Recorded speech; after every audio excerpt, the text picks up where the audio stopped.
Hello everyone, this is Suhani and my topic for today is bank schemes by Government of India. So the first one we have here is Pradhan Mantri Jan Dhan Yojana. This scheme was launched in 2014 and the objective of this scheme was to ensure access to various financial services like availability of basic savings account, need-based credit, loan facility, insurance, pension, etc. to the excluded, that is the weaker sections and low-income groups in easy and affordable mode. Under this Yojana, anyone who is an Indian citizen above the age of 10 years and does not have a bank account can open the account with zero balance.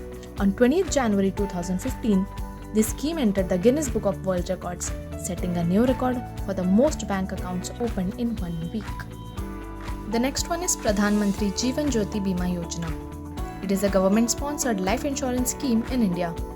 It was launched by the Government of India in May 2015 to provide affordable life insurance coverage to individuals from various economic backgrounds.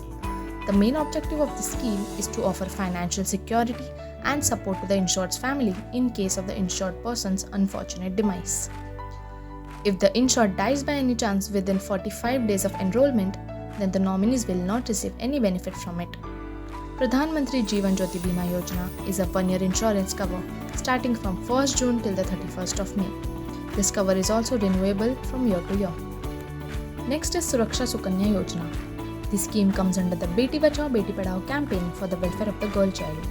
Under this scheme, an account can be opened only and only by the biological parents of the girl child or by a legally assigned guardian in case the parents are not alive. A girl child herself cannot open an account. Account can be handled by parents or legal guardians on behalf of the girl as long as they want. However, when the female child turns 18 years old, she gets the right to operate the account on her own, and no intervention will be required from her parents or legal guardian unless she wants them to intervene. This scheme has provisions for premature withdrawal. However, there are some restrictions applied, like 50% of the total deposit amount can be prematurely withdrawn. This withdrawal is not possible until the girl attains the age of 18 years. The only purpose for which withdrawal is allowed is in education. For any other purpose, withdrawal is not allowed. Then we have Pradhan Mantri Mudra Yojana. The Pradhan Mantri Mudra Yojana is a flagship initiative launched by the Government of India to provide financial assistance and support to micro enterprises and small businesses in the country. Mudra scheme is to promote entrepreneurship and generate employment opportunities by offering loans to individuals, especially those who are involved in non-corporate small business activities.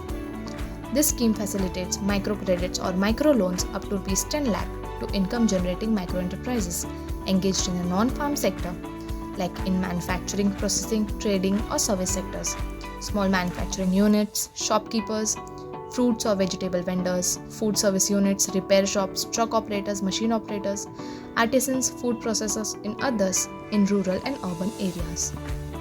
Then there is Pradhan Mantri Suraksha Bima Yojana. This is an insurance scheme launched by the Government of India in 2015 as a part of its social security initiatives. The scheme is designed to provide affordable personal accident insurance coverage to individuals in the country.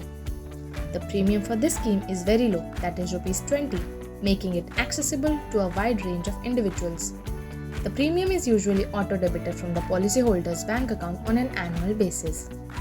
The scheme provides a coverage amount of Rs 2 lakh in case of accidental death or full disability and Rs 1 lakh in case of partial disability. In the event of the policyholder's death due to an accident, the designated nominee receives the insurance payout. Individuals can enroll in the Pradhan Mantri Suraksha Bima Yojana through their respective bank accounts.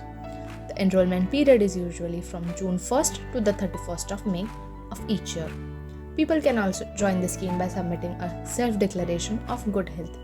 The policy is automatically renewed each year unless the policyholder decides to opt out. Now we have the Stand Up India scheme.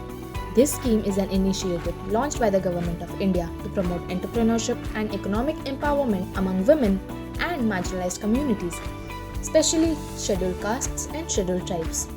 The scheme was launched on April 5, 2016 as a part of the government's broader efforts to promote financial inclusion and job creation. Key features of the Stand Up India scheme include: first, target beneficiaries. It focuses on women and individuals from SC/ST communities who aspire to become entrepreneurs and start new business ventures. Second, greenfield projects. The loans are intended for greenfield projects, which are entirely new business ventures that do not involve the expansion of existing businesses. Third, composite loans. The loans are offered as composite loans, which means they can cover both the working capital needs of the business as well as the fixed capital requirements. Fourth, economic sectors. This scheme covers various sectors including manufacturing, services, and trading to encourage a diverse range of entrepreneurial activities. Fifth, interest rates.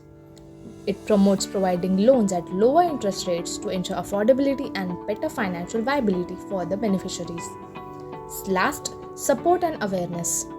This scheme also involves creating awareness about entrepreneurship and providing assistance in terms of skill development, training, and business planning to help entrepreneurs succeed.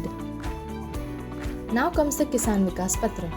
The Kisan Vikas Patra scheme was launched in 1988 as a small savings certificate scheme. Its main objective was to encourage people to adopt long-term financial discipline.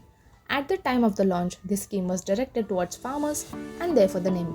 But today, anybody who fulfills its eligibility criteria can invest in it. The scheme has a maturity period of 115 months, that is 9 years and 7 months, which means your investment will double in value over this period. There are 3 types of KVP scheme accounts. First, single holder type. A KVP certification is assigned to an adult in this type of account. An adult can also obtain a certification on behalf of a minor. In this case, the certification will be issued in their name. Second, joint A type. In this type of account, a KVP certification is issued in the names of 2 adults. Both account holders would receive the payout if the account reached maturity. In the event of the death of one account holder, however, only one will be entitled to the same. Third, joint B type. A KVP certification is provided in this sort of account in the name of 2 adults. In contrast to joint A type accounts, the payout would be made to the survivor or to the one of the 2 account holders upon maturity. Kisan Vikas Patra is primarily a savings scheme, and the focus is on providing a secure and stable investment option.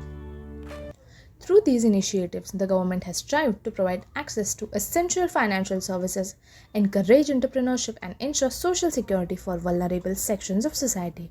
It's important to stay updated with the latest information from official government sources to understand the current status of these schemes and any new developments.